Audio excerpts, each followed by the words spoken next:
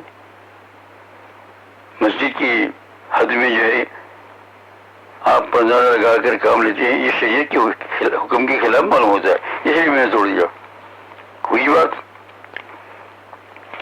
تو حضرت عباس رضی اللہ عنہ نے فرمایا کہ آپ کو پتا ہے کہ یہ پرنالہ یہاں کس طرح لگا تھا؟ یہ پرنالہ حضور اکرم صلی اللہ علیہ وسلم کے زمانے میں لگا تھا اور آپ کی خاص اجازت سے میں نے لگایا تھا. آپ نے اس کو توڑا، میں نے حضور صلی اللہ علیہ وسلم کی اجازت لی. تو عمر رضی اللہ عنہ فرمایا کہ حضور صلی اللہ علیہ وسلم نے آپ کو اجازت دی تھی؟ فرمایا کہ ہاں دی تھی. اتنا سن کر عمر رضی اللہ عنہ بالکل گھبرا گئے، خوف طاری ہو گیا کہ جس چیز کی حضور صلی اللہ علیہ وسلم اجازت دی ہے میں نے توڑا. عمر رضی اللہ عنہ اتنے مضبوط اتنا ہے نا، لیکن پھر بھی بدن ان کا کانپنے لگا ہمارا خوف کی کیا ہو گیا یہ خود. اور عباس رضی اللہ عنہ گیا چلو میرے ساتھ آؤ. چنانچہ اس پرنالی کی جگہ سے پاس گئے حضرت عمر رضی اللہ عنہ اور عباس رضی اللہ عنہ.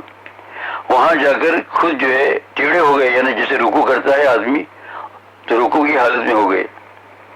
اور یہ کسی کو جھکنے کے لیے نہیں بلکہ یوں کہا تو بس عباس رضی اللہ عنہ فرمایا کہ اب آپ یہ میری کمر پر کھڑے ہو جاؤ.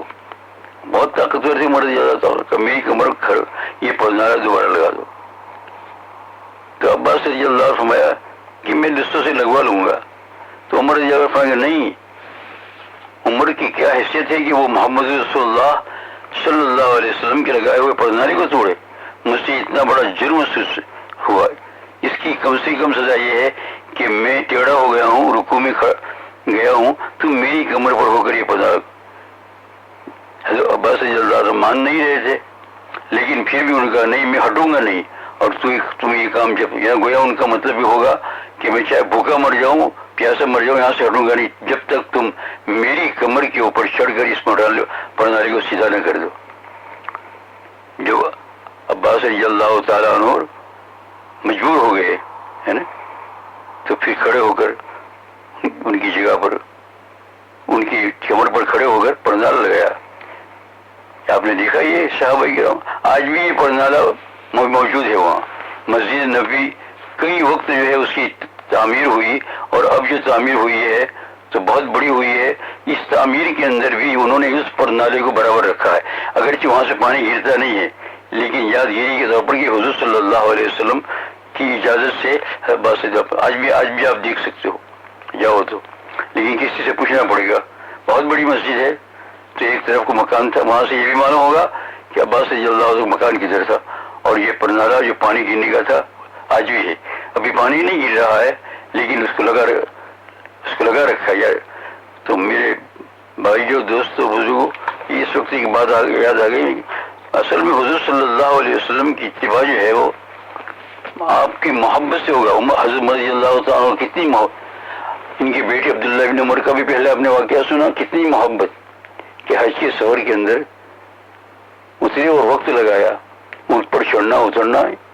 اور اس سے بڑھ کر حضرت عمر رضی اللہ تعالیٰ کتنے غصے والے، یعنی حق کام کے اوپر خود غصہ کرتے تھے، اور جو ہے طبیعت بھی جوشیلی تھی. لیکن جب آیا یہ بات آئی کہ حضور صلی اللہ علیہ وسلم بالکل ڈھیلے ہو گئے، خوف ہو گئے. تو اگر ہم کو بھی اللہ جل شانہ اس کا 100واں حصہ بھی عطا فرما دے حب رسول، تو ماں بہنوں بھائیوں دوستوں بزرگوں سب لوگ اللہ کے رسول صلی اللہ علیہ وسلم کے حکام گو اس طریقے پر نہ ادا کرے جو صحابہ کرتے تھے، لیکن پھر بھی بہت سارا کچھ حصہ مل جائے گا.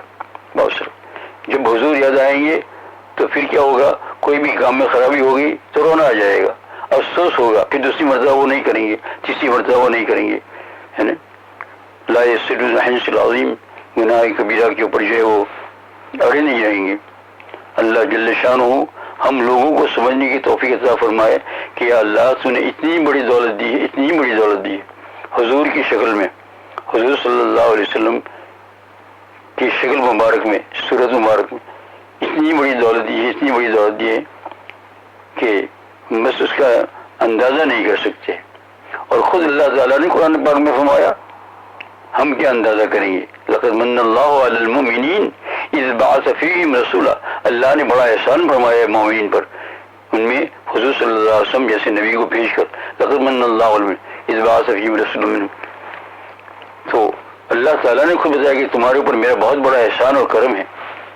تو اللہ کا کرم اور پھر اس کے بعد حضور صلی اللہ علیہ وسلم نے اللہ پاک کی دی ہوئی ہمت اور محنت اور طاقت سے جو محنت اور مجاہدہ کیا اور صحابہ کا کمر لگایا اور آج تک دن چل رہا ہے.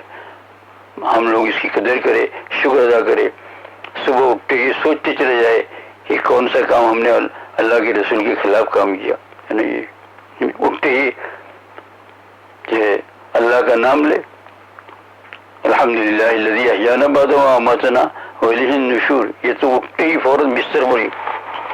پھر آگے جو کرنا ہے آپ کو معلوم ہے، نہ معلوم ہے تو پوچھ کر معلوم کر لو. حق تعالیٰ جل شان و توفیق عطا فرمائے. تو اس طریقے سے انشاءاللہ تعالیٰ زندگیوں میں برکت ہوگی. یہ مسائب، یہ شدائد، یہ مصیبتیں یہ دور کب ہوگی ہے نا؟ اللہ کی اطاعت پوری نہیں تو جتنی بھی ہو سکے اتنی بڑھائے اور توبہ استغفار کے ساتھ رہے کہ اللہ توبہ توبہ توبہ توبہ. تو انشاءاللہ تعالیٰ یہ بیماریوں کے حالات بھی بدلیں گے، اللہ تعالیٰ اس میں بھی شفا عطا فرمائیں گے. اور جو ہے اور ضروریات زندگی اور جو پریشانیاں ہیں حق تعالیٰ جل شانہ اس کو بھی ختم فرمائے. بس اسی پر ختم کرتا ہوں. اللہ جل شانہ ہم سب توفیق عطا فرمائے. الحمدللہ رب العالمین والصلاۃ والسلام علی سیدنا الانبیاء والمرسلین. یا اللہ ہم بہت ناقص ہیں، بہت گنہگار ہیں مولا کریم.